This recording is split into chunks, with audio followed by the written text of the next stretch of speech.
can't wait to hear it, Jake. Are you gonna sing at the same time? Are we rolling? Components inside thing? Let me just try it real slow, and then you guys, and I'm just gonna try it real slow. I'm gonna try not to mess it up. Okay. Is this the podcast? This is when the people are like, Jake, no one came here to hear your guitar. There's been more comments, aggressive comments lately, commenting. You know what? To all those people saying I didn't come here to hear your guitar, Jake, here's what I have to say to you. Stop listening to our podcast. Oh! That's Damn, right. dude. Get out of here. Wow. Take that hate somewhere else. Wow, yeah, guys, press pause on hate real quick. Thank you. That's a real Press friend pause. right there. What? Didn't it hit resume later? No, sorry, you're right. That's a terrible pase. Hit stop. All right. Eject that hate. Use like ripple an old delete on VHS hate. tape. Use ripple delete. Shift delete that hate. Just erase history.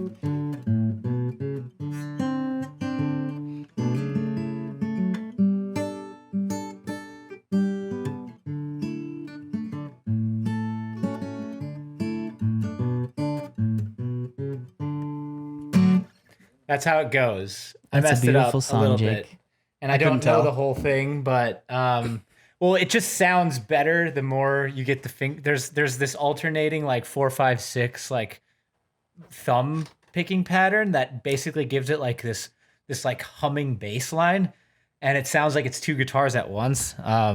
It's pretty amazing to hear it played correctly, which is not from me, but I'm hoping to get there one day. Anyways. You will. Keep practicing, man. Yeah, I know Coulter- exactly what you mean. Coulter Wall I've been did able a to do Wren- it for a few years now. Yeah. Wren, as everybody doesn't know this, but Wren is actually a famous musician. Yeah. Yeah. Wait. Okay, never mind. I'm just going to end it there. There's no reason to pursue this bit. There's a famous folk song called yeah. Grandma Jean that has the same kind of thing with like Does this it? alternating Okay. bass line. If you look it up on YouTube, it's like it kind of I sounds like will the look it Mario theme Yeah. when you play it. It's a common pattern that gets used. It's like learning a new effect or learning a new skill. Like once you learn the bass, then you can apply it to all these other songs. And I've never been driven enough until I heard this particular song to want to learn this pattern. And so now I'm like, I have to learn this pattern. That's the best when you hear a song and you're like, I'm gonna learn this, and then you pick up a new technique from it. Yeah. That's what you need to learn an instrument, is like a song that you want to learn. The real achieve. like epicness of it though comes from the stories and like the musicians and the stories of the guys who were at the cutting edge of that and were like, learning it from each other, new techniques that people hadn't ever heard before. That's Novelty. Yes, novelty, that? but in a way My that favorite thing. I mean, I guess it is true novelty. You're right, Wren. Yeah. Novelty is at novelty. the heart of any creative pursuit of mine. Wren, you know what's hilarious right now is that I have you on Discord and I can see Nico and Nick, and then I can see your legs, and I have all the other people in chat on right, but it just so happens that your legs get cut off, and then you're in chat exactly at the point where your head would be. That's really funny. Hey, did this podcast start? It must have started. I think Hey, it everybody, thanks for started. bearing with us while we did our musical intro still anyways. Oh, yeah. I mean, I guess we should get at it. Hey, how's it going, everyone? Thanks for tuning into our podcast. We have a lot of things to talk about today. Yeah. Do we? Probably the biggest one that if you're seeing the title to this video and you're like, get to the point already, what's up with this song? We had a very special guest on Visual Effects Artist React yesterday. We did. His name was... Wren Weichman. Yeah. No, it was Seth Rogen. Whoa, surprise. Seth I didn't read the Rogen. title of the podcast. Seth Rogen. I mean, if you follow any of our social media, you'll know that at this point. We were like, oh, we should probably like play it cool, try to keep it under wraps. And then like I keep checking through the night and there's like more and more photos going up. I'm like, all right. Yeah. Well, we cat's out talked of the about it yesterday. bag. It was like, is this something that we should keep a secret until the episode drops? Is this something that we should kind of like play even particularly extra cool? Like, you just happen to have an episode of Seth Rogen go out today. No big deal. Check it out if you're interested. And then it's like when it came down to it, like Nico made a point that I agree with, and it's like the whole idea of secrecy, I think, isn't really as powerful as you might hope, or I forget how you phrased it. It was a lot more eloquent than how I just said it, but Damn, I'm just naturally eloquent, huh? I mean, yeah. And so at the end of the day, it was kind of like, well, It's like, why not? why not? Yeah. Like, What are we it's pretty gaining cool. from keeping it a secret? What are you doing, Nico? Well, in this case, you're not Thank you. gaining a whole lot. What you want to keep, what you usually want to keep off of social media is like the stuff that you're actually capturing with camera. Yeah. That's going to appear in the final piece to which all the money from the budget is going. Oh, yeah. And you don't want to Yeah. have somebody be releasing something that's going to be in that. Yeah, you know. exactly. But this is just like guys sitting on a couch and, reacting to footage and not from the great same angle of the CGI. camera, not cut like the Yeah. camera. So it's a little Well, bit different. Yeah, and ultimately, this was just incredibly cool.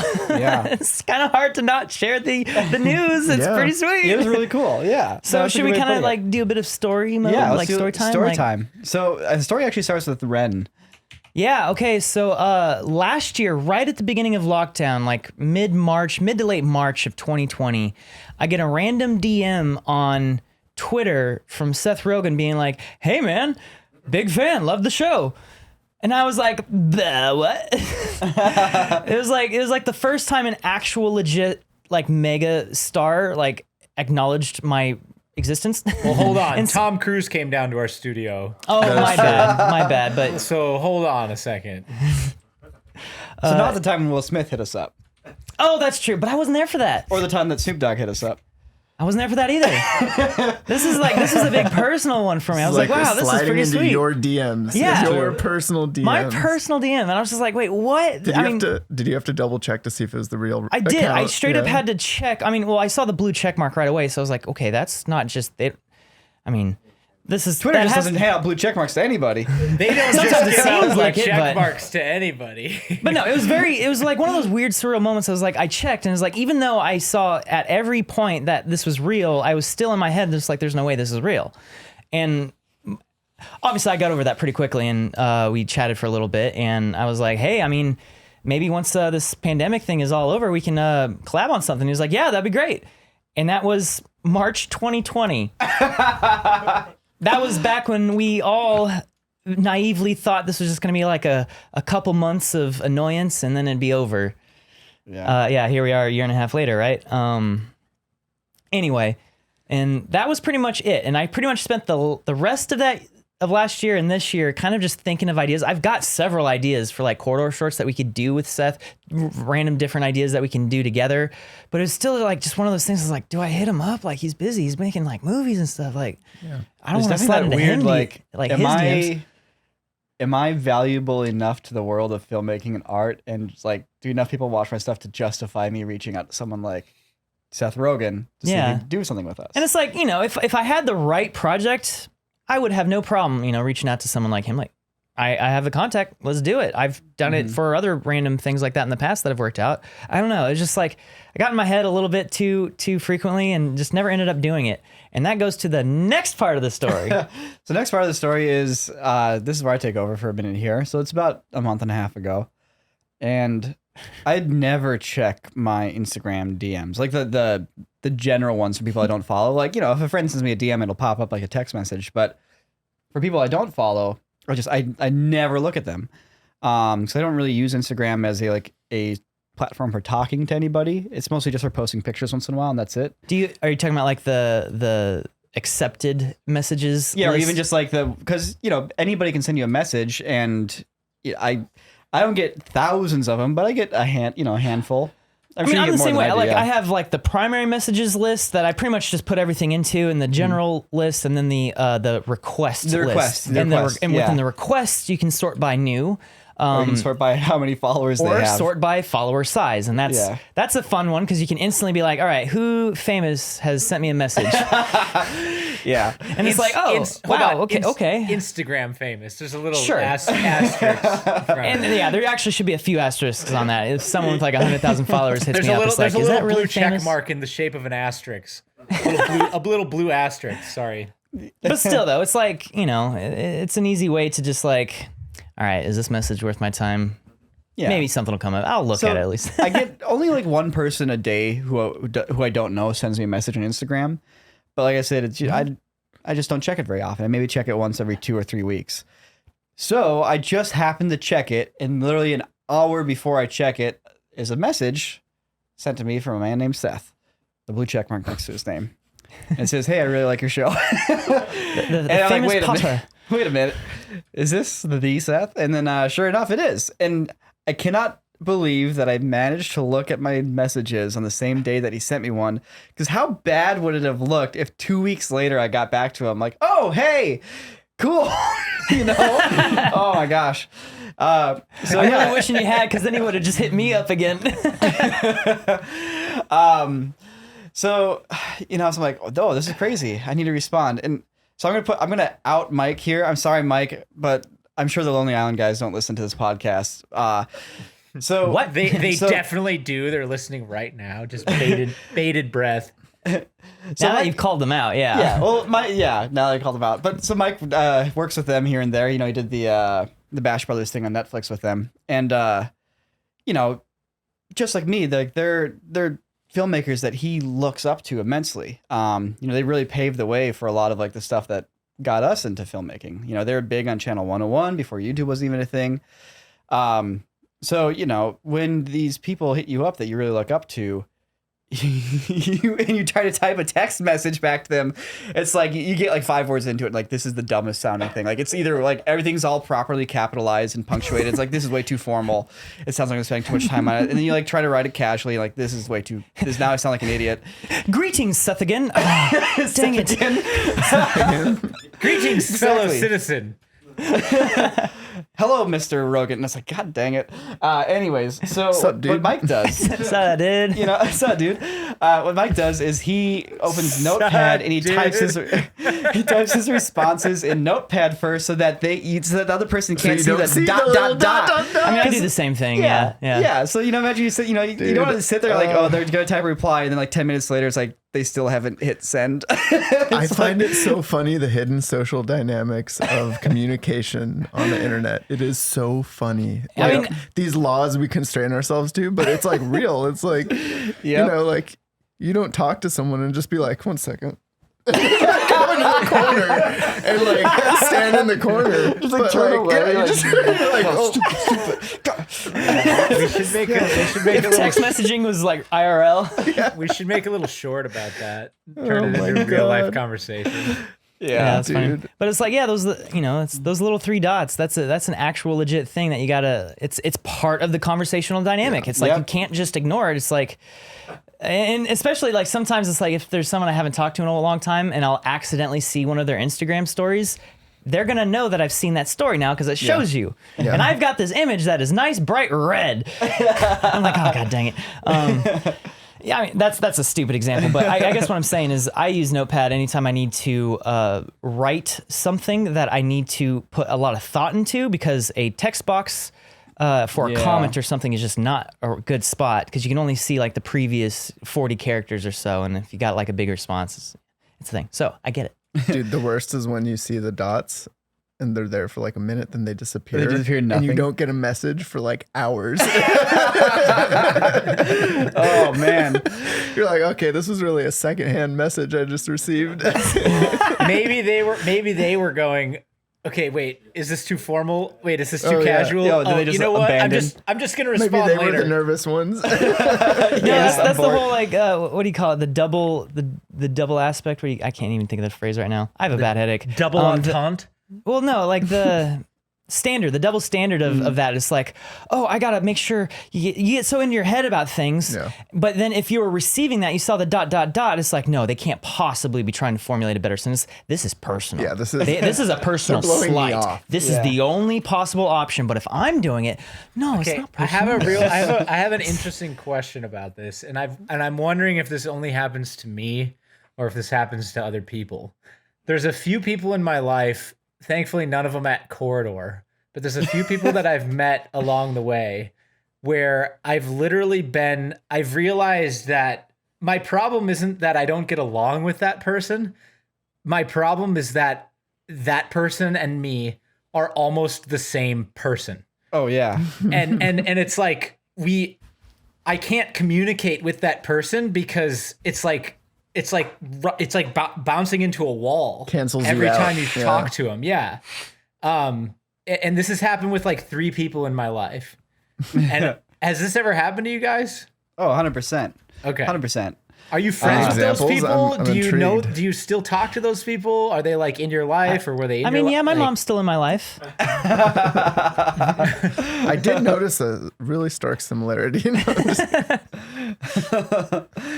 You know, honestly, I feel like I have a healthy, like professional respectful relationship with those people, but it's hard to definitely like be friends with them per se. Yeah. You know, it's like puzzle pieces. Yeah. You want the, I don't know what, there's probably actually like puzzle terms for like the knob and the socket. You Probably. Ball yeah. and socket. know? But yeah, you want them to fit together. Right. So anyways, after sitting in Notepad for like 20 minutes, I eventually composed my response and sent it over, which is just basically, you know, amounts to like, hey, I really appreciate you taking the time to say that. Means a lot. And yeah, super flattered and thank you, you know, more or less what it boiled down to. And then I'm like, cool. And then there's a part of me that goes, if you don't ask a question, you will not get a response. I'm like, oh, I should ask him to be on the show. And then it's like, then it's just back down the rabbit hole of like, is it too soon? Yeah. Do I have the social power to ask this Is he gonna be question? like, what the At heck, least man? I just write want me to tell 3 messages first. I mean, yeah, my you God. know, like you don't want to like impose on somebody where it's like, I was just trying to tell you that I liked your show. I didn't want to like make it a work thing.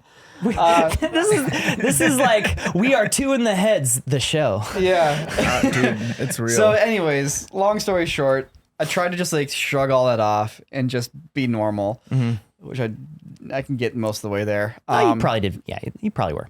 Well, he showed up, so I clearly did something right. Yeah. You played it cool. But anyway, so I eventually asked him like, hey, you know, would you have any interest in coming on? You know, seeing that you've written, directed, produced, acted, and all these things, and he responds a little while later. You know, whatever the day goes on, he eventually responds with, yeah, man, if you wouldn't have asked me, I was going to kind of push myself to come on the show. And like that made me feel a lot better. Yeah. It's like, okay, phew. Yeah. All right, this is less of an inconvenience to you than I initially worried. Yeah. So that was really cool. And it was really neat to know that he was excited about it and wanted to be on the show. And one of the things that he mentioned when he was filming with us was he takes a lot of inspiration from YouTube and just kind of that world of reality. You know, for example, he pointed out like, you know, watching America's Funniest Home Videos montage, a 20-minute long montage, is going to make you laugh more than most comedy movies do. And it's like, that's what he has to compete with, is like, that's because all the stuff is at your fingertips now on YouTube. And when he's writing comedy, like that's what he's competing with. And so he will spend a lot of time watching that stuff and trying to figure out like, why does it work? And how can he pull some of these elements into his films? So, you know, it's not just VFX artists react, but, you know, a whole bunch of stuff on YouTube. He also brought up like every frame of painting. Yeah. And I can't remember who he was talking to. I think it was a cinematographer. It was the cinematographer for Edgar Wright for some of his movies. And mentioned that like even that guy, like watching every frame of painting, is like, oh, I didn't know I did that. That's really cool. I often feel like those like YouTube analysis breakdowns go way too deep into things and like find weird patterns that no one on set thought of. And it's like sometimes that is intentional, but sometimes it's not. You know, when like you're in school or whatever, and you got a book assignment, you got to read it, and then the teacher goes over all like the analysis of it, and it's like, oh, the theme of this character choosing to do this, while also having the imagery of this in the background. It's like, that means this one thing. And as a student, you're just like, no. But then as you get older and you start incorporating some of that stuff into your own work, you're like, well, I mean, I guess maybe. And then you get to these situations where, like, let's say we put out something and someone else does a whole breakdown. Let's say we are Edgar Wright and someone did a breakdown of our movies. And, you know, I'm Edgar Wright sitting there going, yep, that's totally what I was intending. Yeah. I think Yeah, totally. Yep, I'm great. Sometimes talented people just do stuff because it feels right, though. And that's and like, I don't exactly. think there's always intention, and there's patterns that can be recognized sometimes. Yeah, it's But, like there's intention, but it's not necessarily conscious. There And are- that is like kind of the basis of a lot of art. there are ancient like symbols and ways of introducing different types of characters and ways of telling stories though that like can be related all the way back to like our origins as a species and things like that. And I think some of that, like even though it's not direct, it just kind of filters through in the process of just creating. I think it comes back to patterns, honestly. Like there's like basic human struggles and themes. And they were doing the same thing thousands of years ago for sure. Isn't it like, isn't there a thing where there's actually only like something like a couple dozen or a few dozen different stories? Only a few. Yeah. And There's like 5 different every archetypes. story, every book, every movie, every whatever can basically be brought down to one of these core branches of story type. Yep. I don't remember the specific number of what those stories are, I think it's but only I found 5. it interesting. I think it's only 5, if I'm not mistaken. I studied this for a little bit, but forgot most of it. Like there's the hero's journey. There's like a couple others. Yeah.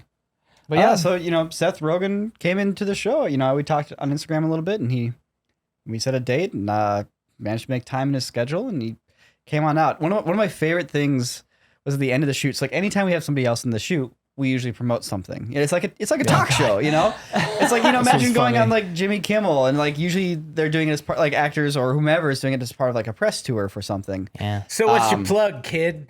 Yeah, exactly. So we get to the end, we're like, well, is there anything you want to promote? He's like, no.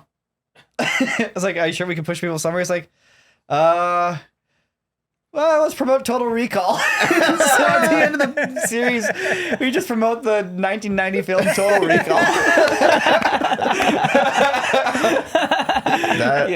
So we're gonna have to come up with like graphics for like you can stream it here on so and so. Yeah, I don't know if that speaks to him just being on a whole other level where it's like he's so prolific that he doesn't need to plug stuff. I mean, he said that. Or He's like, oh, also- my stuff's out there. Yeah. Which is a pretty polite way of saying like, everyone knows who I am. Yeah. We're fine. We're fine. This won't make a dent. But I think it more speaks to the way I saw it, honestly, was like he was just excited to be there and like get Which to was nerd cool. out with you That guys. was super cool. That was incredibly cool. And that showed, I think, and it'll show in the episode, I think. There was And- no vibe of like forced anything. Yeah. And which it's was like, cool. I've gotten questions of like, what was it like? Like, how did you feel? Like, were you excited? And it's like, well, yeah, it was very exciting. And I was less nervous than I thought I might be in like the hour or two leading up to it.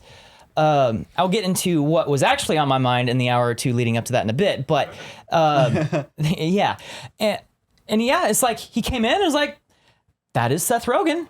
Hi, nice to meet you. And he's like, hi, and whatnot. It was like incredibly Ren, when normal. It's so normal. It was just a very normal experience. It's like it's another person. This literally could have been anyone walking in the door that I've never met before.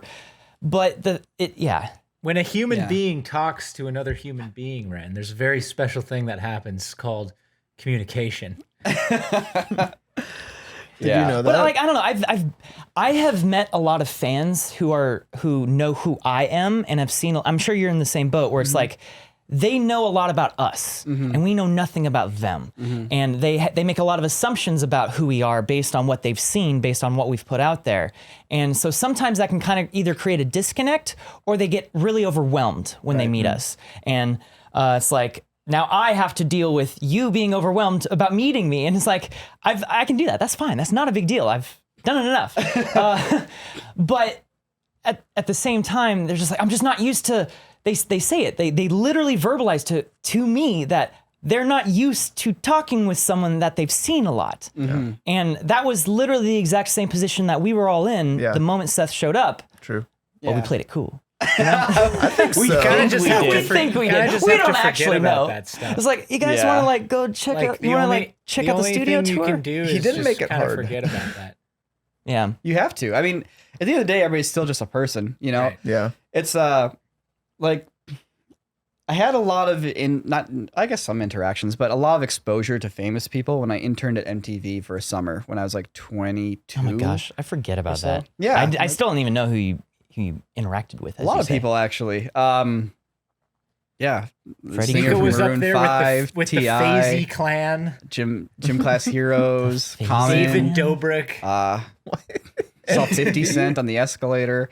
Like, but I legitimately interacted with, famous people, and the vast majority of people aren't famous because they are, you know, 1 in a billion hyper charismatic, effectively aliens. You know, most people are famous because what they do as their profession puts them out there in front of people. You know, like a news anchor, for example, like a famous news anchor.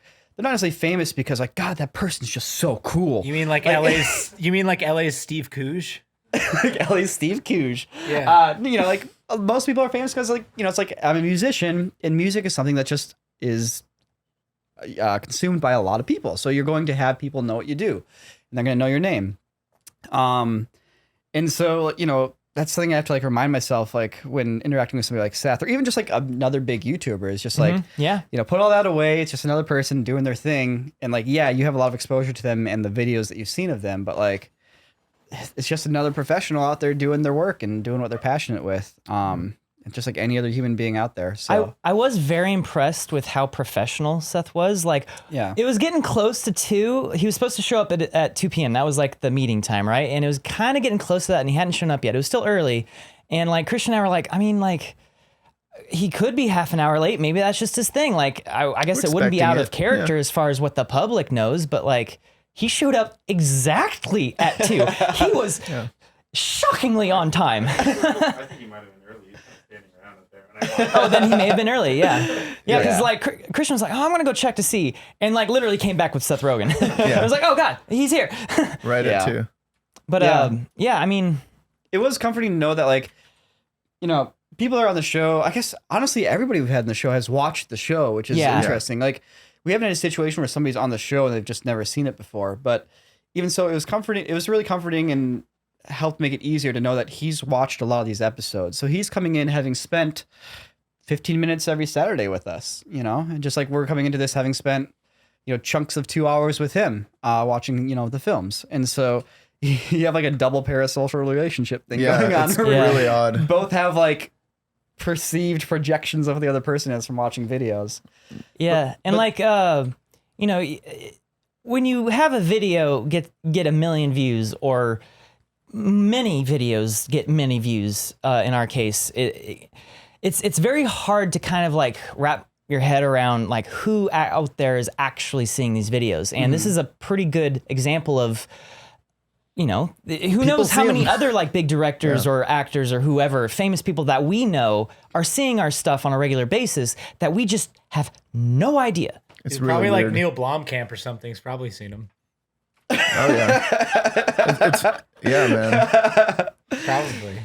Probably, right? I hope he joins us. I hope we can get that worked out. Yeah, I mean, Has that been? Have we talked about that yet? I don't know if we've We've never publicly talked about it. that. I was Yeah, he actually was lined I was up laying and it out scheduled. casually in case we didn't want to talk about it. Yeah, no, he had him. I mean, he's a fan of the show too.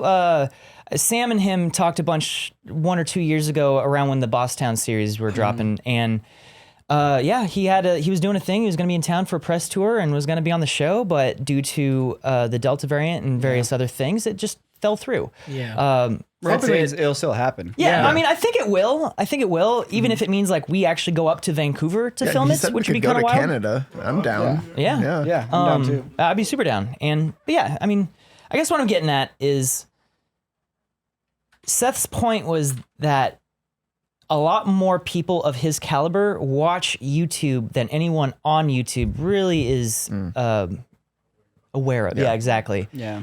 You mean just like normal people? Yeah, Like, right? whoa. But like, it was cool. Like, You mean people who everybody watches YouTube? It's like everybody watches Dang. YouTube. No, dude. Which is also really intimidating. Like, oh, it's like all these shots that we've dunked on. I'm so sorry. that we already knew because the artists who would work on those shots that we would dunk on would hit us up. Yeah. And it's like, But I also that's think always that kinda there's an awkward. appreciation for some of that stuff because to the traditional industry, YouTube's still a little bit edgy. You know, there's not a bunch of producers involved at every step of the way to try to And there's also a Free lot. dunk smoke and zone. mirror everything to make Yeah. it perceived in a Yeah. certain way. There's always a lot of control over what a lot of those people can say. Yeah. Even artists or whatever, you know, they're not allowed to talk about something until an embargo drops, and even then, obviously, they're not going to, you know, just dunk on anyone because that's their industry. And so we are in a weird position where we can do that without repercussions, but it's not like I want to personally. I don't want to do that. It's honesty. It's honesty. Exactly, Jake. It's It's honesty, 100% what it is. Like, because if you're in the industry, you don't say, you can never say like, oh, that was a shitty movie I made. Right. And honestly, like guys, we're all just making movies. Like, who the fuck cares? You can say you made a shitty movie. Like, thousands of shitty movies come out every year. But like, if you're in the industry, like, how dare you? Yeah. How dare you say like Disrespected. yeah, all it's of just us. it's a scary thing to do sometimes because you can piss off the wrong person Yeah. and it leads, it doesn't necessarily lead to big things, but it just leads to hassle. And so everybody's very careful. And perhaps it challenges creates a bit of an barriers. environment of like, being nice to each other, which is good. But it also creates an environment where sometimes you can't relax and not take yourself seriously and just be like, that was a bad VFX shot, or whatever. And like you're saying, Wren, we are in a position where we can do that. But truth be told, like when you watch a bad VFX shot, it's a bad VFX shot. Like there's no need to sugarcoat it and just say it's a bad VFX shot. And if it bugs you, like, cool. Well, it's funny because some of the most prolific people in the traditional industry, they've gone through that. Yeah. And they've been honest about stuff. And maybe it's bit them in the ass a few times, but overall, it's like it's a hoop of fire though. And if you really want to get to the other side, you got to jump through it at some point, and you might not make it. You might get caught. You might start on fire. But there's a few on the other side, and you're like, "Yo, I see you over there," and those people have done it because they've been able to be honest about stuff. But it's interesting because it creates both things, like you said. Like there's an environment where you're being facetious to people, and there's also an environment where it's like, well, let's just try to respect the craft for the craft itself because it's hard enough to do to begin with, right? Yeah. And both of those things are happening at the same time. So Seth did tell us about the movie he's currently working on, and I'm not going to give any details except what's already listed on IMDb publicly. He is currently starring in a movie by Steven Spielberg called The Fabelmans. And he sounds like, So he was saying last Saturday, the episode with your dad, Alex Laurent, who worked on, Minority Report, Saving Private Ryan, Spielberg movies. Seth told us, like, I was just sitting there in my trailer watching the episode. And then when the episode finished, I was like, that was cool. Put it in my pocket. Now I'm going to go get direction from Spielberg. Walked out his door and was like, yo, what's up, Steven? And the same cinematographer who was shooting, saying, there was a picture of them two lining up a shot in the video. And he's like, and then I looked and they were right over there. That's the guy. So, that was really trippy because it's like, okay, weird small world things going on. You know? And they wrote an article about your dad. Did you see that? Screen Rant wrote an article featuring your dad's defense of the worst VFX shot in history. I talked to him the other night about Scorpion that, King. actually. He's like, man, I wish I had I wish I'd had more energy because I was like at the end of our like mummy session before we broke for lunch. And he was like, damn, if I knew they were going to like put me out in an article, I would have like gone way more in depth on the Scorpion King. I mean, basically, it kind of came down to it was an overly ambitious thing for the time, and we did our best. And one of the things we tried to do was just hide it as much as we could because we knew it wasn't working. Everyone's reaction was not a reaction we were not having. It's like we see the same thing that you guys saw. We just tried. And at the end of the day, it's a freaking man. It's the a Rock scorpion, stitched dude. to a scorpion. Like, so what? If it's a goofy shot, The whatever. thing he let's all laugh underlined at it. that he was like, he was like, I wish I about would it. have talked more about how much of a time constraint they were under though as well. Yeah. Because like he kind of touched upon the mocap technology because they were contractually obligated to use the Rock's face and like get it. And like there was all this like super constrained timing that meant that they had to get it done like in a crazy low amount of time. So And that's it was usually a the mix. reason Yeah, for bad visual yeah. effects is that for one reason or another, there's just not enough time. Yeah, and all the other shots actually look really good. Yeah, I mean, people forget that's a whole sequence, like a 20-minute part of the movie where like Yeah, they're like right? dancing around fighting and this like all the other scorpion. shots are great. Yeah, The only there's some great janky one ones. is that one shot. And it wasn't enough to discourage The Rock from doing a standalone Scorpion King movie. It's just because it's the reason why it's so iconic is because it's the first shot of that character. Yeah. Yeah. Yeah. That's why. Yeah, it's Yeah. good. So, They sh- Well, what can you do? what can you what do? can you do? But yeah, so like, Seth's on the couch with us. That was like when we were trying to like, warm up a little bit, hang out, Give him the the studio tour, kind of tour, talk yeah. around a little bit. Cause I didn't want to start right away. You don't want to like, You never do. Like you always warm up. yeah, it's like you want to have like a little bit of time to get comfortable, and then we can actually start having, the show go. And sitting down on the couch right here is Seth Rogen. Is just like, this is where it got surreal. Like in my head, I'm like, this is actually happening. Cool. But also it's like we're professionals, and it wasn't like I didn't get in my head around it. It was like this could have been Clint for all I cared in the moment.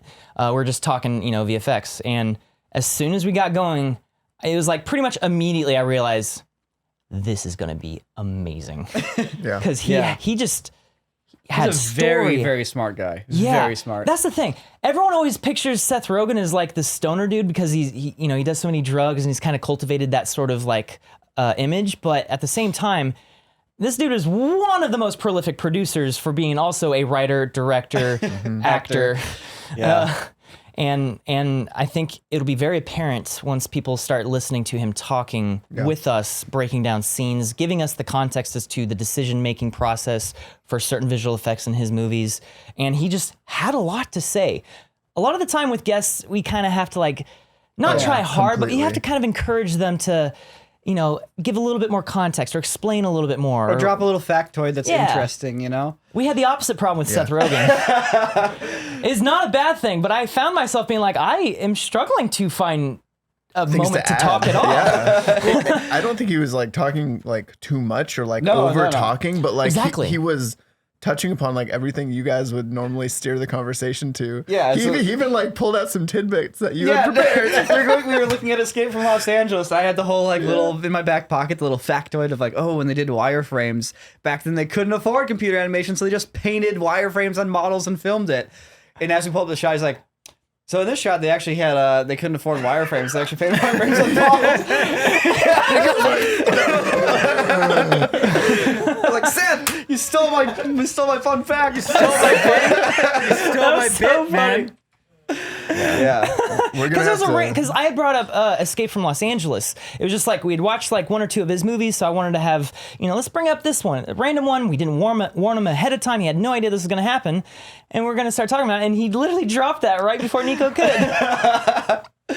Yeah. It was cool. It's also it's one of those episodes where you could effectively upload the whole thing uncut, and every moment of it would be fascinating.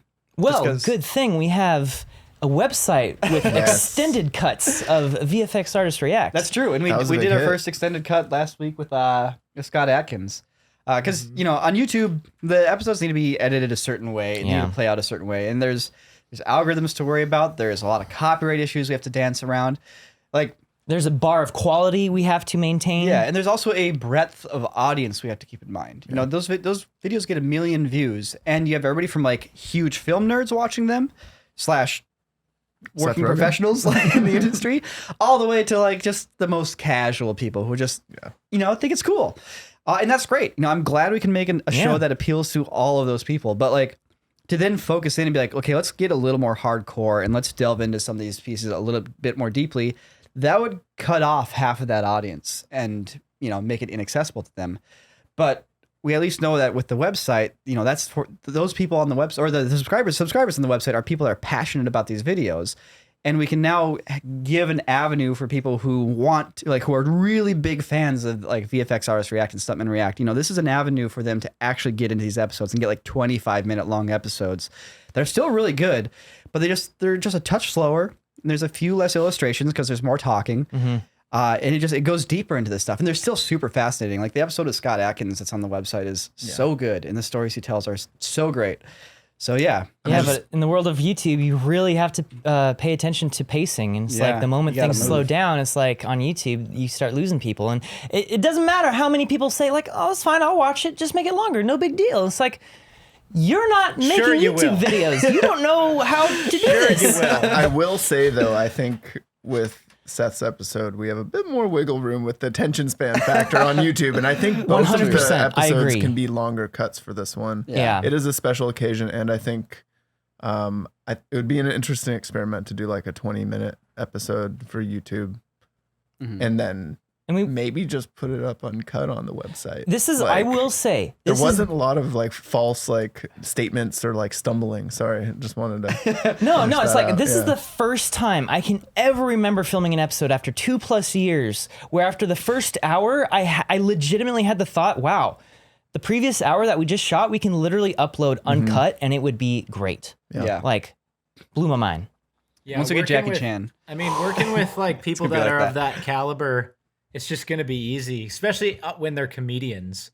Because comedians are so good at improvising and keeping something going and like playing with conversations and playing with ideas. I mean, that's literally what they're trained to do. And so if it's like not like you look at what Joe Rogan does and it seems easy for him to just have these conversations with all these people from all walks of life, or for Seth Rogen to sit down with us and just go on and on about different types of films. But it's truly a skill to just be able to do that, to have that knowledge and to understand like, okay, this is what somebody else is going to find interesting. Yeah. So I'm going to talk to that, not just like kind of randomly about something. Yeah, 100%. 100%. And that's a distinction I think most people don't realize. Yeah.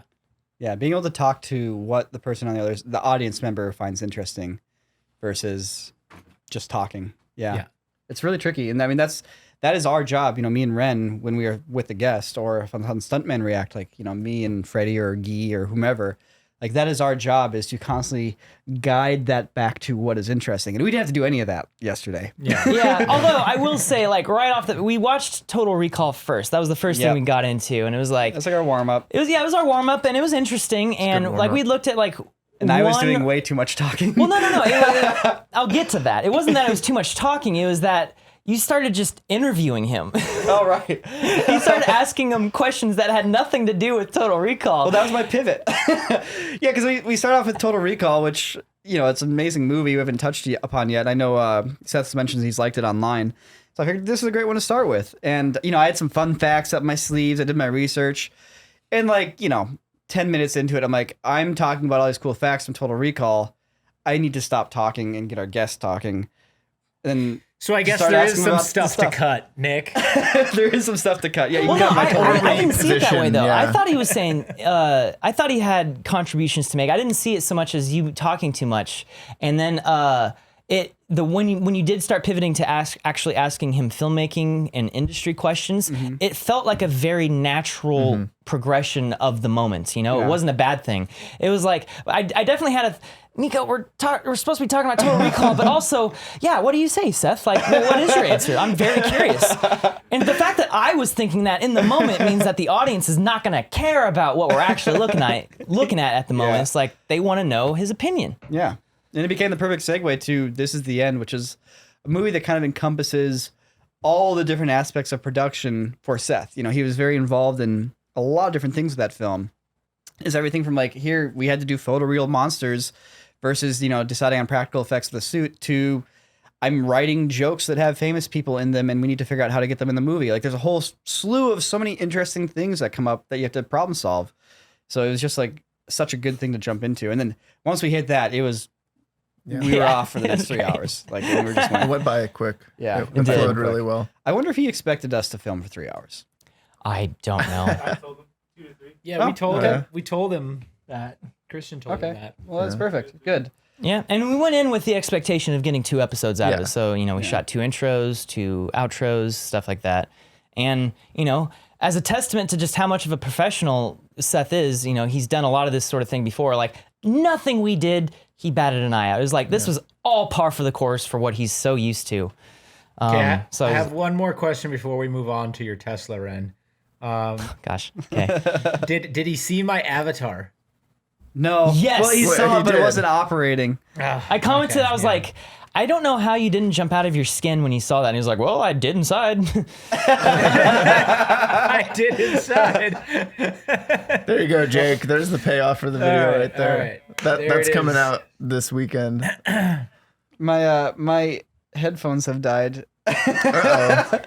Jordan. Do you have AirPods? So a little don't sneak have peek. AirPods. What Jake's referencing is sneak peek for this Sunday's video. Still blows We my built mind. Jake a fully functioning autonomous avatar for the studio. I'm not going to go into it further, but That's all you this need to thing know. is freaky. It's pretty amazing. Every time I walk into the studio now and it's sitting there, I do a double take. Like, wait, This who is one of else those. here? This is one of those things you don't post on Instagram beforehand. This is the one where you leave it because it's Yeah, so creepy.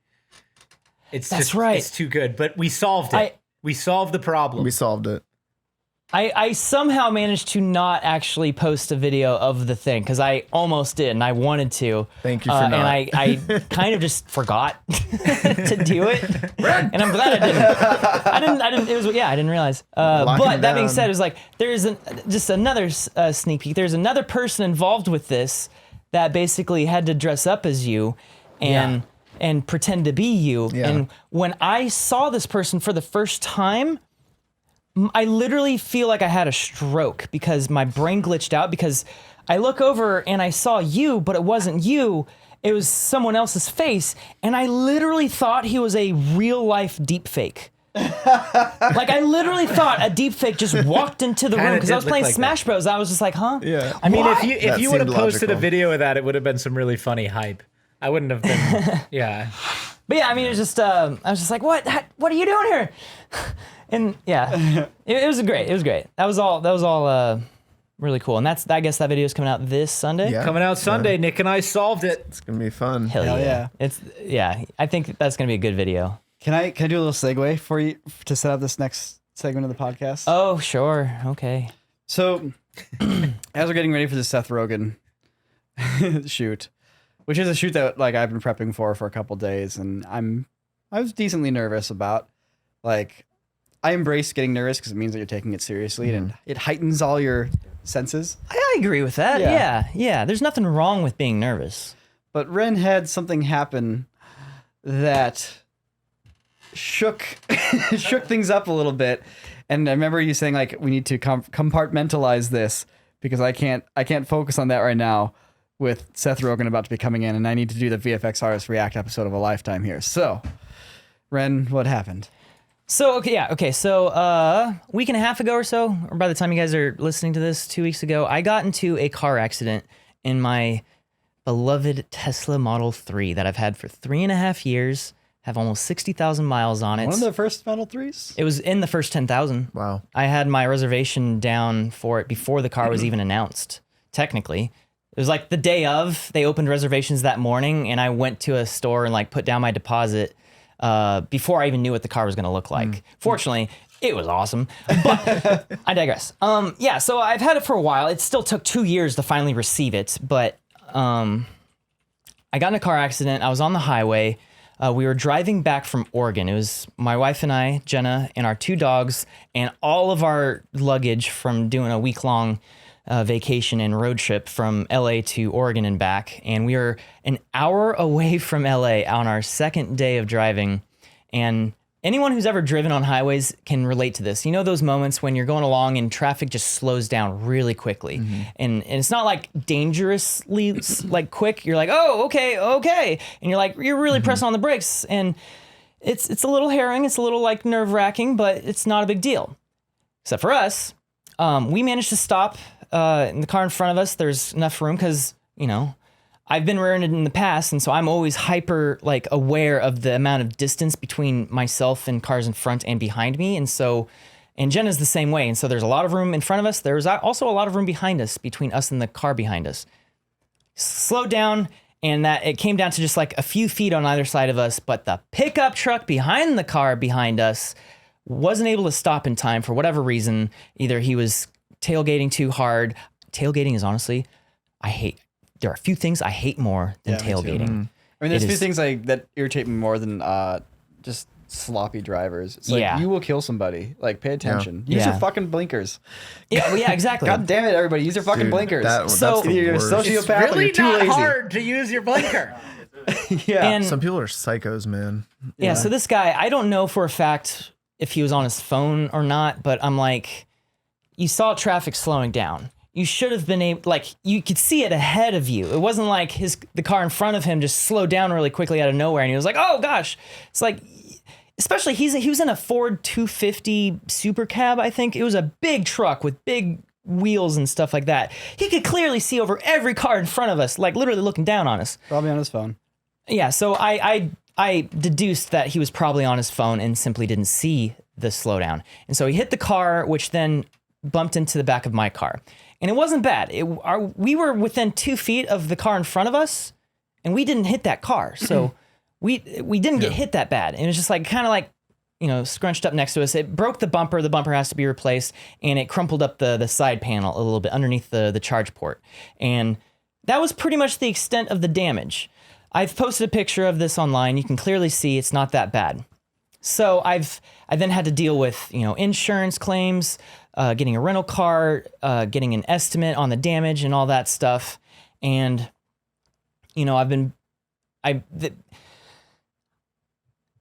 I get a message yesterday morning. Technically, I'd gotten the incident report the day before, and it was a breakdown of the cost. And it was going to cost $30,000 to repair the car. Jesus. From a simple fender bender. And That's I was like, that episode of that's Silicon not Valley. I mean, okay, I don't know the reference. I don't think I watched the season with the Teslas in it. Well, he gets in a minor accident, and it's going to cost him $60,000 to fix it, and then he gets all upset because that's what it costs to fix it. I mean, so that's pretty much exactly what reality is when it comes to Teslas. Because I could not believe that it would cost that much, and it was around like $9,000 or $10,000 in parts and $20,000 in labor. Jeez. And the estimate had a breakdown. Was your gold bar holder cracked or something? It might as well have been. Can you only get it repaired by a Tesla certified mechanic? You can get it repaired elsewhere, but it's not wise, and it's a lot harder to get the parts. Only Tesla certified stations can get the OEM parts that you'd want to put back on your car. Anyway, so I was like, and it had all of this stuff, and in small 2 words, total loss. Oh my. And I was, I just thought, but it was right next to all these terms that were defined. Half of this estimate was literally defining terminology, and it was around there, and it said total loss. And I was like, I think that was just, I didn't really internalize that that's what that meant. Anyway, the next morning, I'm on my way to work to begin trying to do all the research for this Seth Rogen episode, because I've been really busy on this other Solar World video. I haven't really had time to research stuff. So I was like, okay, fortunately I've got hours ahead of me. No big deal. I get a call from Jenna saying that the tow yard had just called her. The auto body shop had called her saying that Geico has deemed the car a total loss and you have to come get the car today. Man. Otherwise, I'm going to start being personally charged for all of the storage fees. And they were steep. And in hindsight, I realized I was going through stages of grief. And the first one is, I think, denial. Yeah. And I just couldn't believe it. I was like, there's no way. And I was starting to panic a little bit. And just I was very quickly becoming emotionally overwhelmed. And that's on top of just everything else going on in my life. And so I called my cousin, who was an insurance adjuster, and him and I both kind of chatted a little bit about what this means. Then we together called the actual guy who made the estimates, and this went on for a freaking hour and a half, just kind of going into the weeds of the details of why this was deemed a total loss. And so I understand it now. So how could a fender bender be a total loss on this car? So the first thing we need to understand is that most Teslas are mostly made of aluminum.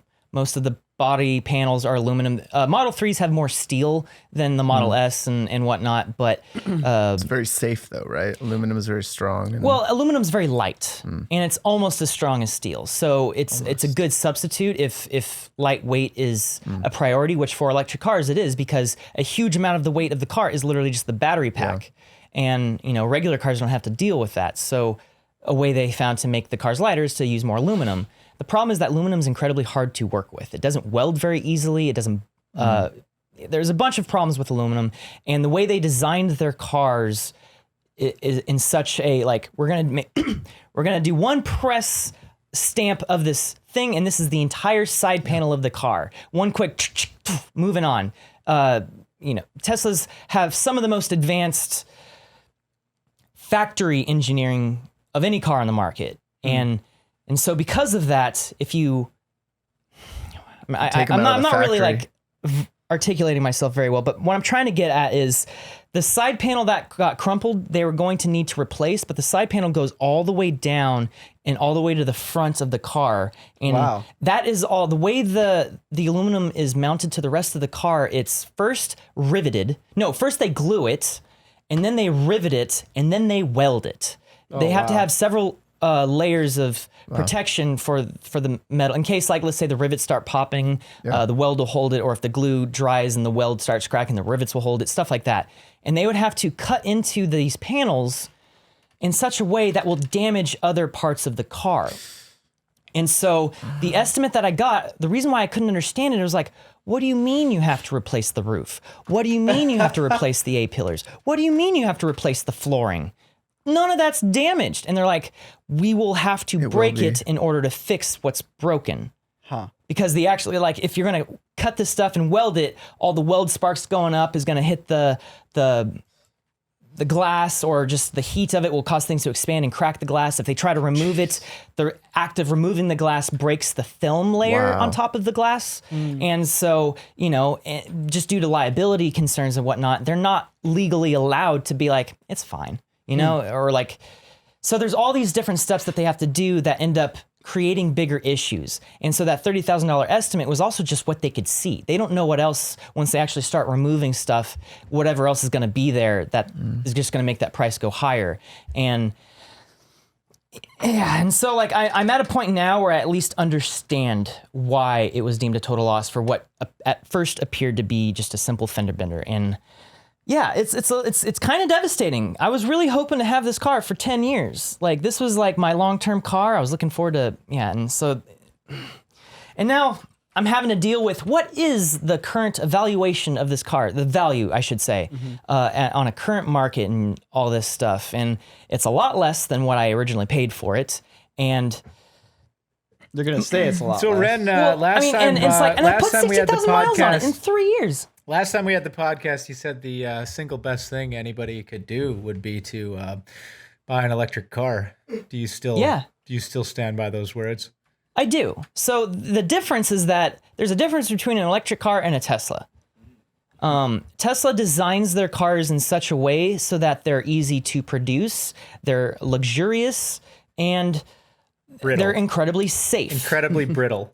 They're actually the opposite of brittle. Well, brittle in the sense of... They're very squishy. Brittle in the sense of reparations are brittle. Yeah, and it's like the bumper obviously broke, it's plastic, you can replace that. And then there's this impact bar. It's basically just a giant piece of metal that's supposed to absorb some of the impact. That was going to have to be replaced. The actual bumper. But there was a dent in the actual body right underneath that. So you would have been fined if the impact had just gotten to the bar and not the actual chassis of the car then. It was like, had the car Effectively. been half a foot to the left when it got hit and it was only damaging just a little bit of the body panel and like other things weren't really hit, it would have been a completely different story. In fact, at the auto body shop this morning, because I had to go get all my stuff this morning so that they can take it to the yard to sell it at auction. I had to go get the rest of my stuff. I took a hubcap. I took my license plate. Wait. Did you watch it get sold at auction? No! Oh, come on, yet. man. That's like out of a movie. You got to do that. You should have stood there like in a black jacket and like a black tie, like it's a funeral watching I am it. tempted to like find out more information about when it's going to be sold at auction and then just hype the hell out of it online. Be like, yo, what up? My trashed car is going on auction here. Everyone show up. I don't know why I'm thinking Meme that. stock. It's like a meme stock, Ren. Go get it. I don't know. I'm very bummed because I would have loved to be able to like harvest all the battery cells out of it and stuff. Obviously, they wouldn't want me to do that. In fact, he straight up said I couldn't when I asked. Wasn't it your car? Well, not if I want to have any payout for Can you it. like break off the screen and use it as a cool iPad or something? I get like- confused. Tesla's concept of ownership is kind of It's weird. a little bit and another thing is that unclear. like they didn't initially value or take into account the value of the extended autopilot that I had. And so that, I paid $5,000 for that when I got the car, or that was rather a $5,000 package, which now doesn't exist. Now you either get the stock car or you pay like 9 or 10 grand for full self-driving. Back when I got the car, you either had literally nothing, or the enhanced autopilot, which had a bunch of extra features like summon, you can control your car with your phone, navigate on autopilot, or the third package, which was the full self-driving thing, which I did not get because it did not exist. I do not believe in buying a promise of something, even though that's literally exactly what I did with the car. I'm just saying, sentence. that was the line I drew. It was between those two things. Listen, I'll get your car, but you keep the autopilot, all right? No, the full self-driving, I got the autopilot. Yeah, don't come at me with that. I don't. Yeah, so it's like, and he didn't, so that had dropped the value. So fortunately, I was able to point that out, and he was able to include that, which increased the value a lot less than I would have thought.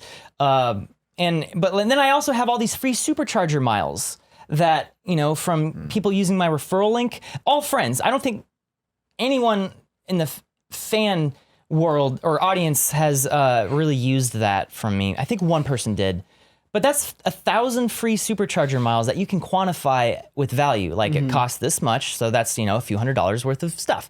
I had a bunch of that linked to my account. Now, I don't know for a fact if that will transfer over to another car if I was to get another Tesla, or if that's attached to the VIN, so whoever gets the car next will get that, if you're just to sell it. I don't know. I was trying to argue that was quantifiable value, and the guy, very quickly shut me down with no, it's not. You can buy a car and get a wrap put on it. That doesn't, if you... A dealership's not going to care. It doesn't inherently increase the value. If you put on fancy new wheels, that cost $5,000. That doesn't mean you increase the value of the car by $5,000 in general. That actually to a usually specific decreases. buyer. That actually usually decreases the general market value for a car the more you customize it. Oh, really? Yeah. And now it does increase the value to the right person, but an insurance company is not that person. Yeah. So it's like one of those things. I was like, okay, fine. Yeah, just having to deal with all this. And so now I'm in a position of not even knowing if I can afford another Tesla, because I don't know how much money I'm going to get back, because I'm halfway through my loan, and I don't know what it's called when the interest is calculated for the term of the loan is calculated up front. Oh, you're still paying a lot of the principal, or not the principal, you're Net paying a lot of present interest. value. There's a specific terminology for it that I can't remember, but it's weighted so that you end up paying the majority of the interest in the first third or half of the term of the loan. Yeah. And then most of the last half of the loan is more about the principal. Like so even though every I've had home the loan. car, even though I'm halfway through the loan, I'm less than halfway through it monetarily, if that makes sense. Halfway through the principal. Yeah. So I don't exactly know how much money I'm going to get and whether or not that's going to be able to completely pay off the car. There are things to help with that called gap coverage, but that's on the finance side of things. Yeah. Jeez. Yeah, and it's just a lot that you have to consider that you don't really think about when you buy a car. And so let's say I do get a bunch of enough money that I could put money down on another Tesla if I decide to do that. Another thing I have to take into account is sales tax. For a car like that, you're looking at $4,000 to $5,000 at least just in sales tax that you have to pay up front. Yeah. You can't put that on the loan. And that's easy to forget. So we got an NFT sale coming up in 2 days. Yeah, dude. So Wren, maybe money was supposed to go you will, elsewhere. maybe you'll be thinking about this next time you buy a car. Yeah. Anything in my life, once it's happened, I That's a really consider it the interesting next attitude time. there, buddy. It's Jake, called why- experience. Why are you so smug, I'm Jake? sorry. This is just. I'm sorry that this happened. It sucks, but it's also Jake a was great gonna say learning smile. experience. And it's. I don't exactly understand what the learning experience is here. The fact that I got screwed over You because don't someone else was. understand what the learning experience is here. Let me rephrase. I don't understand what you think the learning experience is here. The learning experience, in my opinion, is that you were a very vocal and avid early adopter of this technology, and now you're suffering some of the consequences because the market for the technology has not caught up to the people who have early adopted it. And maybe it will, and it probably will eventually, and things are moving in that way. But you took a bet early by being an early adopter, and sometimes that's what happens. Sometimes you pay for it. And so that's the don't know learning if the- experience that I'm I getting think at. that's a slightly unfair perspective. If I was to do this over again, I wouldn't change it. I would definitely 100% unequivocally do it again. Well, then you haven't learned anything from the experience. I don't think the lesson you see here is one worth learning. I think I'm still a 100% believer in electric cars in general. I'm still not saying- a believer in a Tesla I'm as not the best saying car. that, yeah, but what the thing is that you're taking what could be a financial loss on this when next time there's new financial realities that you will probably consider.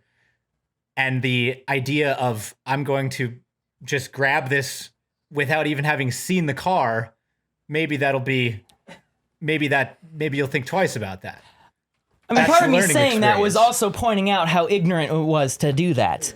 I get that. Well, the I situation. see what you're saying. The situation would honestly be the same with any car. Like, one, insurance is pretty apt to total cars. They are. Yeah. They often write off cars as total losses. And you're going to be in the same financial situation regardless of whether or not it's a Tesla. If the car's written off, you're in the same exact boat of like, you lose money. Even if it's not your fault, you're going to lose money. And That's what happened with kind my of car life taking a crap on you. 5 years ago, I had that VW GLI. It was like a Jetta type deal. I was really happy with it, and I got rear-ended again. And that car was deemed a total loss because of the framework damage. And I was like a year into owning that car, and I ended up kind of getting screwed in exactly what I just described.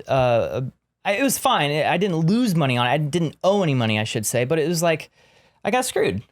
That's the moral of that story. Is like, That's what happens when you get in car accidents. I guess the concern it brings to me though about Teslas, if there was a lesson, is like, are they as repairable, or So that's and the it thing. seems like the answer is no. I already see. That's the thing. I already thought I understood that Teslas were hard to work on. I already knew about their reputation for like, oh, it's going to cost a lot of money to repair. I just didn't connect that with the idea that, well, first off, that it could happen to me. It can. You never think about how things could happen to you. It can happen. But then secondly, it's This like, is why I'm bringing it up, because like that's part of the process that everybody goes through. yes, and I'm saying I have now learned that, and it's not changing how I'm going to act in terms of my perception of a Tesla. That's why I had really good coverage on the car, first off, and that coverage is helping me through this. So I mean, it's definitely like anytime somebody's jumping into a vehicle that's a high-end vehicle, I mean, it's the same thing as buying a house, honestly. It's like, it's not just the cost of the car that you have to consider when you do that. And there's also the what ifs, it's like, what if you do get in an accident? How do you handle that? How do you handle sales tax, as you mentioned, Wren? How do you handle insurance? I got a speeding ticket in the spring. My first speeding ticket in like a decade. Oh no. My insurance went up $1,000 because A of the month? speeding ticket. Dang. No, not a month. A year. A year. Well, actually, it might be half a year. These are the things though, like these types of life experiences that you only learn because it happens to you or it happens to somebody that you know. They should really teach scenarios like this in high school. They do when the bully takes your lunch. No, I mean like You shouldn't have gotten such a nice lunch. like you teach like Your fault for you having teach a a nice course lunch. called like practical economics, right? And it's about buying a Right. car. It's about buying a house. It's About about doing your taxes. doing your Yes. taxes. And you actually 100% agree. like give people your grade isn't based on how well you learn the concepts. It's based on how much money you're left with at the end of the course. And you have a fake amount of money that you have to start with, and you have to make purchasing decisions along the way. And then you have like a value based on like how much money you started with versus the value of your assets at the end. And that's what your grade is based on. That'd be great. I think that's a Just an really idea. interesting idea, and I would be great. love to see that sort of concept applied more often in schools. That would be great to see in 100%. schools. Because going into the real world, I had no idea how to do taxes. let Taxes are alone- one of those things where it's like, wait, everybody does this? Yeah. They didn't teach me any Wait, of this. everyone's They did- getting screwed? How many people are getting screwed? Everybody? Don't worry, dude. way. It's so we can go and bring freedom to the East. Yes, so, that's it's all for a good cause, that's Jake. why. Come Yeah. on. Yeah. I mean, whether or not you're getting screwed, just the realization that like, this is a process that you're entirely expected it isn't to do. whether or not. It's just when everybody gets screwed. You know what? I would argue, Jake, that there's some taxes that are justified. And in fact, if Of the course, government there is are well some run, taxes that are justified, Nico. Just not most of them. And to be clear, I understand I was also kind of getting defensive there, Jake. Like, I'm not happy about the No, I situation. know. If this It's a is still tough pill to incredibly fresh, swallow, man. it's I get barely it. been 24 hours since I've started down the steps of Yeah. grief here that I outlined earlier. And it so was yeah, your I'm baby, not and it exactly was- stable yeah. around any of this. So I thought you were kind of attacking me for something that I thought was unfair. But at the same time, I'm still also kind of sticking with what I said. It's like, yeah, there are definitely some things to learn here, but it is going to affect my perception of the sort of pros and cons of buying another Tesla. But at the same time, I need another vehicle, and I cannot foresee how it can be any other vehicle than a Tesla. Wow. Put being said- put that out on Twitter and see what people say. I mean, that being said, I have like 2 or 3 weeks left on my rental, and then I'm out. So I'm like, can you use your own reference code? Oh, there you go. There you go. There you go. If not, can you use mine, please? you just got dibs. You just got dibs. The problem is that like if I was to buy a Tesla right now, I have two options. I can buy it used or brand new. And if I buy it used, the entire marketplace is high right now. Yeah. Expensive used cars are everywhere. Yeah. Or rather, that was a weird way of phrasing it. Just the market itself, the valuation of used cars is way up in general. It's like and so up 12% basically over the last 6 months. oh my God, wow. Yeah. And so I'm like, I can either do that or I can buy a brand new car and go through the same loan process and extend it out into the future again. Yeah. But even if I was to choose that route, I would have to wait at least 3 months to receive the car. Like, potentially longer. Who knows what it is? It always kind of changes on. This is your chance to build the one-wheel car. Think about it. This is finally your chance. So what you do is you get a chassis, all right? And then you take the wheels from 4 one wheels and you get like axes and like a motor in the center and you link them all together with a drivetrain and You're a in wheel. like a seat in the middle. Chance the Rapper already did that. Did he really? Yeah, Sorry, I was Chance just the trying to Rapper describe a car. made a car out of one-wheel motors and tires. Oh, He did? Yeah. Oh, okay. God dang it, Chance. Well, okay. Damn. He had a lot of help. There goes our It was for a chance. show. But yeah, Still. it was like this little like go-kart thingy with just like a roll bar, and that was basically it. But it was a bunch of one wheels with the motors, That is and the you can most steer expensive way to do that. it. It was for some show. I never got to see it. I looked it up. I literally couldn't watch it. It was a TV show that didn't have any sort of internet streaming outlet. Anyway, what I think I'll probably end up doing in the short term here is actually buying a different car. Just buy the cheapest used car I possibly can, therefore having the highest resale value it could. Kind of like you did with the Leaf. Go the Kind Leaf. of, yeah, Go like the kind of Leaf what I did route. with the Nissan Leaf, because I only had that Nissan Leaf for like 6 months before I got the Tesla, and I was able to sell it for almost the same amount of money I bought it for. So I ended up basically just having a free car for 6 months. Does Jenna have a car? She does have a car, yeah. You ever think about just maybe getting like a really nice e-bike until you get around to the second Tesla? Well, I was, Wait, sorry, real quick. We haven't asked this question. Just putting it out there. Are you going to get a Tesla for your second car? I mean, He just said he can't live without it, yes. Nico. it's. Have If you you're go a betting back? man, yeah, I would bet on that. But Okay. I haven't decided. You know, I've barely Think even had a about it. chance to think about any of this because I found out the car was totaled and had to be like, okay, that sucks. There's a lot going through my head right now that I literally can't think about because in an hour, Seth Rogen's going to be here and I have to turn it on so that I can be on camera. And then that was the entire rest of the day. And by the end of shooting, I had one of the worst headaches I had ever had. Really? And pretty much just went straight home and just like did nothing. And then woke up this morning and had to go, pickpocket the corpse of You dilute the corpse? I dilute the corpse, just hit down, like squat, hit X, and got my license plate. Do one last selfie with it, and then leave it and come in, and then hit the ground running on the Solar World video, which we now have a final timeline. By the way, of everything that I wrote, we've shot. Nice. We have a full timeline. This video is 23 minutes long. That's awesome. That's really It's cool. about 3 times longer Your than an magnum average opus. video of these that I make. And so it is, I'm now like, okay, well, at least it now makes sense why it's been taking me so long just to write it and film it. There's just a lot. You make a full television episode. And so just right off the bat, it's already like one of the most ambitious things I've ever done. And that's before taking into account any sort of visual effects, of which I've been trying really hard to keep realistic and toned down. So there's a lot of, to make up for that, anytime I'm on camera, we have more dynamic shots that Matt and I had planned so that there's at least something interesting visually happening at all times instead of just me talking to a good. tripod. That's really smart. There is a lot of that in this video, but there's also a lot more just generally interesting visuals and overall. It's going to get pared down. It's probably going to be a lot less than 23 minutes. Can you just make an episode of television real quick? Yeah, no big deal. Yeah.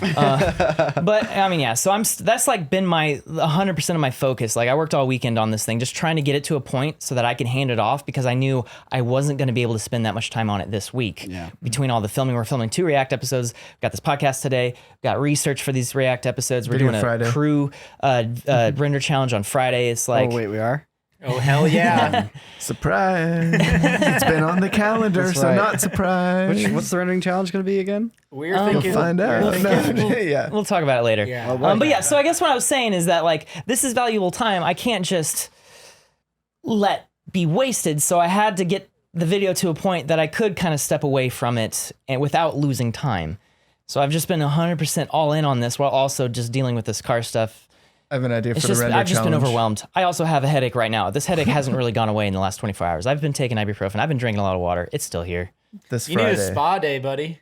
Yeah, you need a massage, Wren. I had a Yeah. massage last Wednesday, a week ago today. Oh well. I went to Massage Envy. It was incredible. Oh, that's the other thing. I started physical therapy. So every other morning, I've been getting up earlier to go literally do exercises and stretches with my shoulder, and that's also causing pain.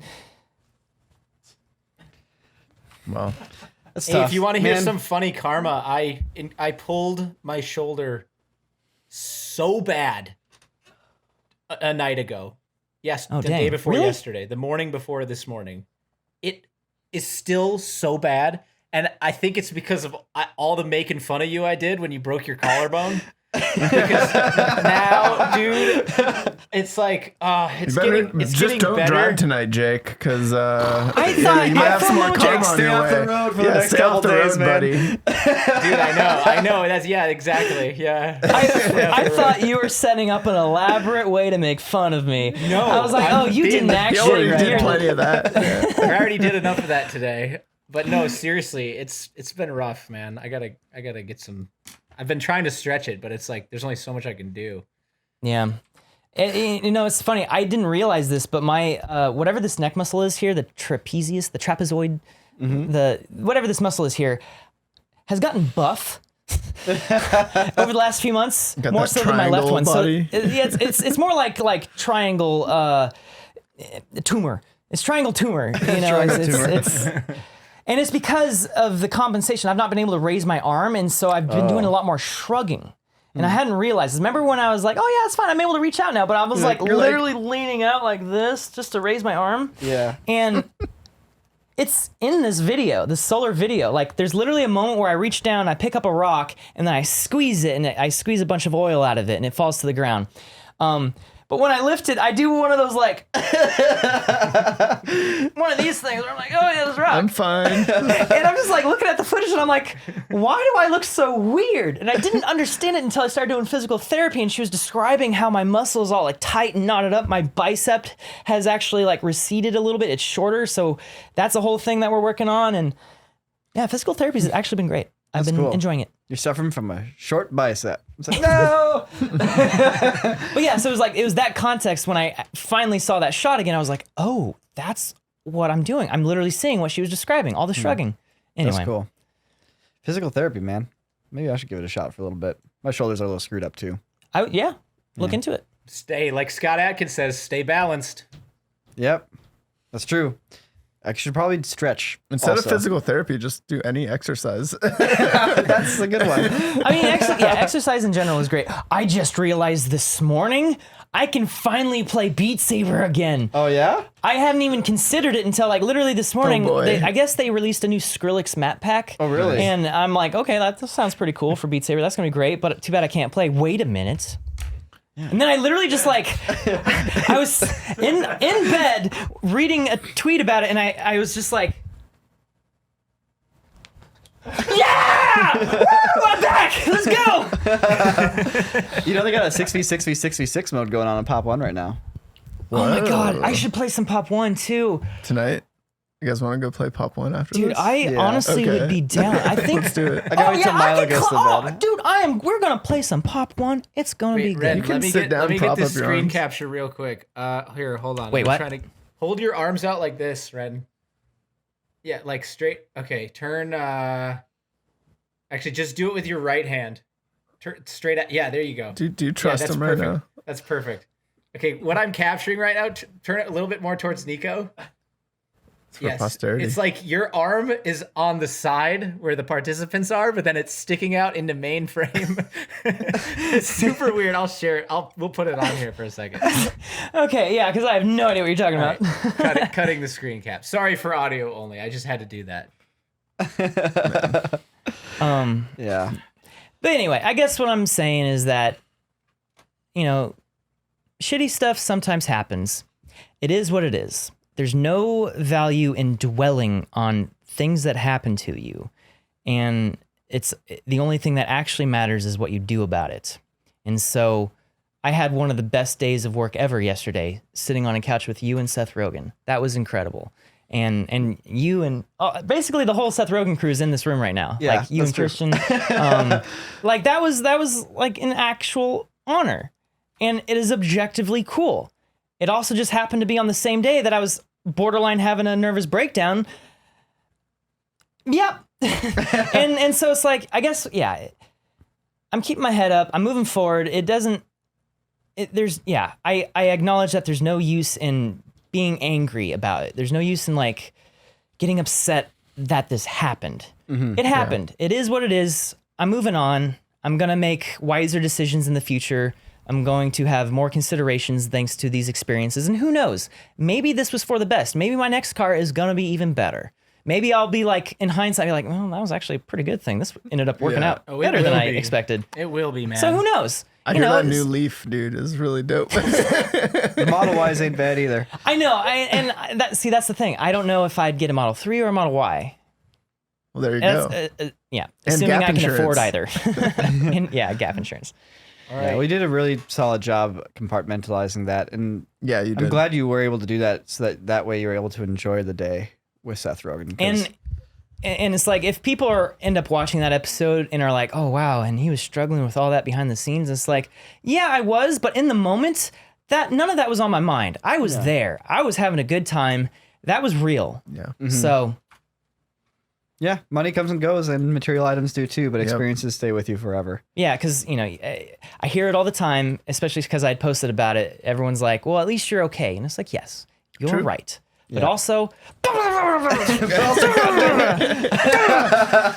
but yes, everyone and everything that actually matters is fine. So ultimately, no worries. Dang, what a podcast. That's a great note to Yeah. end it Do you on, have I that think, little right there. finger? Yeah, here. harp? I'll play a little sentimental. Yeah. Here, I thought you were on your phone when I watched like the chill podcast. I'm like, oh, Nick's just chilling on his phone. I thought the same thing. It's just like he's using a 1990s smartphone. The big ones, but it's got like the screen. Wren, you'll get a new car one day. I might buy a Prius Really? if I could find one super cheap. Hey, if I- anyone out there lives within a couple 100 miles of LA and you want to get rid of your Prius super cheap, let me know. Super cheap.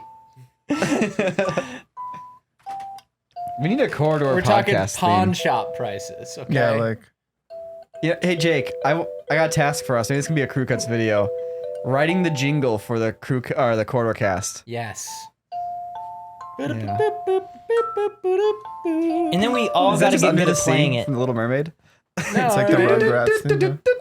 It was. That's just the same syncopation. See, you're making that same mistake again. Yeah. Syncopation? Yeah, don't. It's a Actually, music syncopation is term. when you have two different rhythms playing on top of each other. Damn it, he's right. Yeah. This takes us Yeah. back full circle to the freaking opening of this podcast yeah. that we're Ren, talking are you about. ready? Ren, are you ready? 3. 3, 2,